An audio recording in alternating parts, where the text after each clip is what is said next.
Hello everyone, welcome to another episode of Rusty's MS Adventures. Now, it's been a few weeks since I did a video because, well, you probably can't tell from what's behind me, but I actually moved. So that was kind of crazy, and moving is time consuming, so I haven't gotten around to doing a video in a while. But I am now, so that's the exciting thing.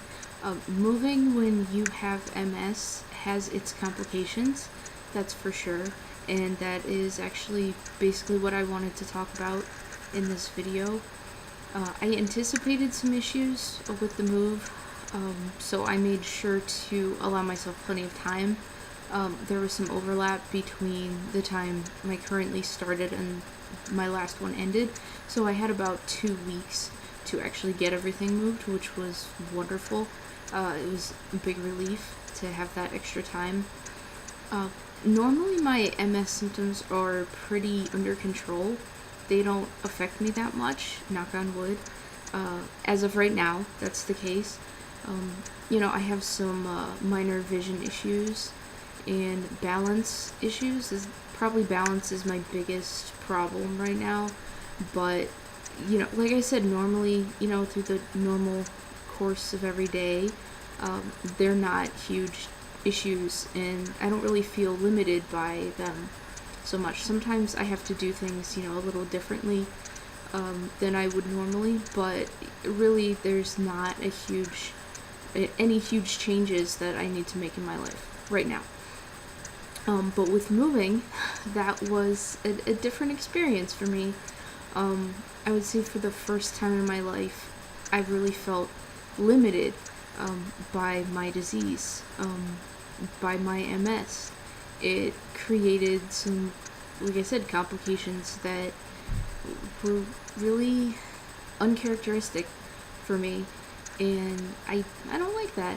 But anyway, I'll just explain some of what happened. So, like I said, I had a couple weeks to get the whole move done.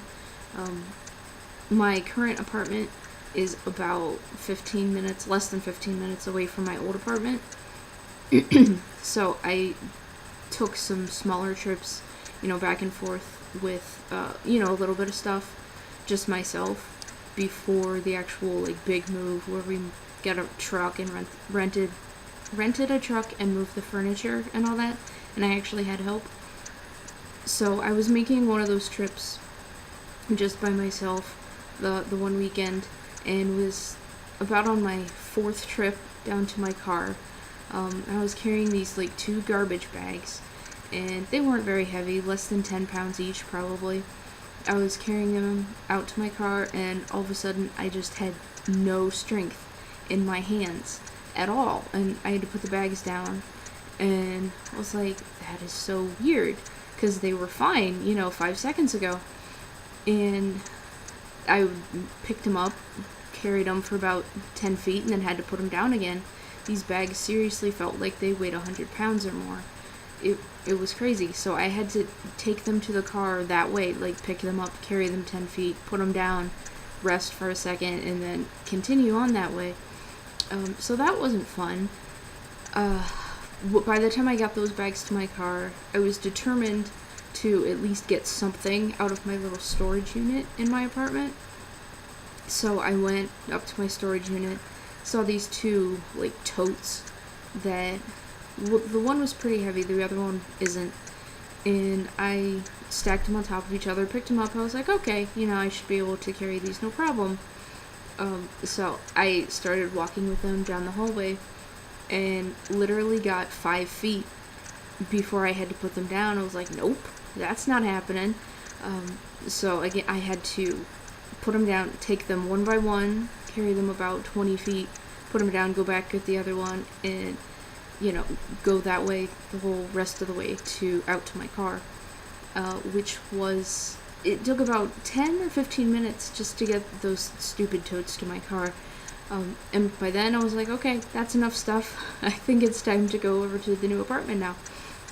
So I went over, unloaded that stuff, and was able to get all of the stuff into my new apartment, which wasn't even that much. Like I said, there was 5 5 trips from the car to my apartment. That is except for the heavy tote, which is actually still in my car today, and that was about 3 weeks ago. Mostly it's still in my car because I keep forgetting that it's in there. But yeah, it's still in my trunk. One day I'll get it, I'm sure. And then after I got that stuff unloaded, I went back to my old apartment, and it was only a couple hours later, and my arms were so sore, like the sorest they have ever been.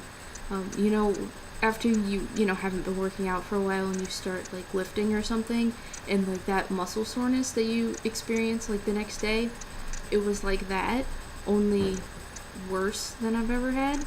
And it happened like almost immediately, like within a few hours. It was really, really strange.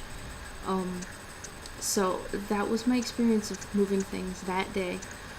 For my actual big move, I like to say, I had a couple friends helping me, and we rented a truck.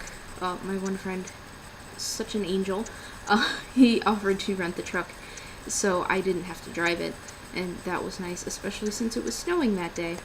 The joys of moving in December in Cleveland. But yeah, they were wonderful. Pudstifer, I love you so much, and thank you again. I know I thanked you like a million times, but thank you again. Yeah, they were great, very helpful. Going up and down the stairs carrying things was the worst.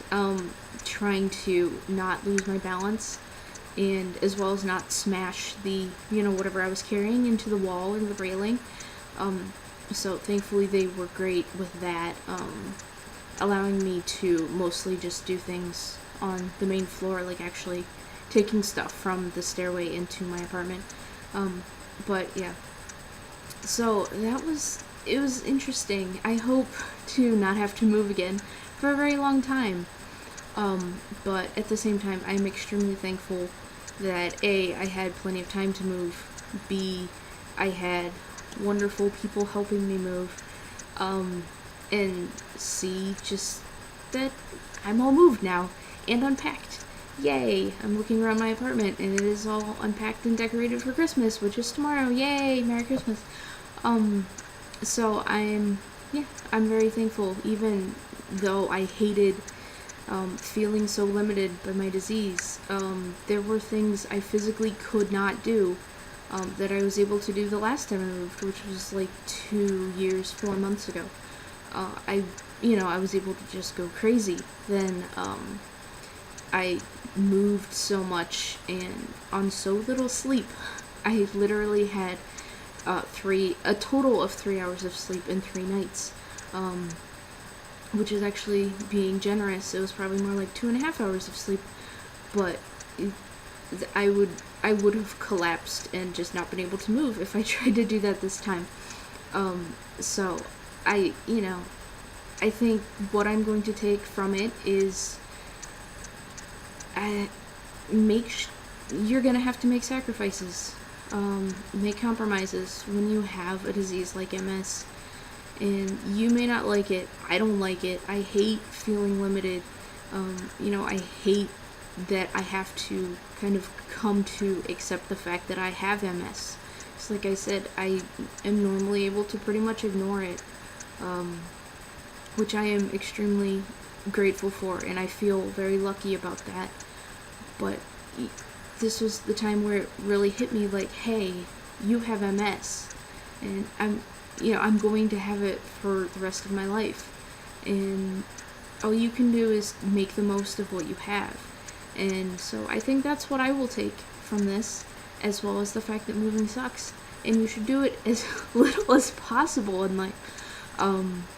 But no, I'm very happy to be all settled and happy.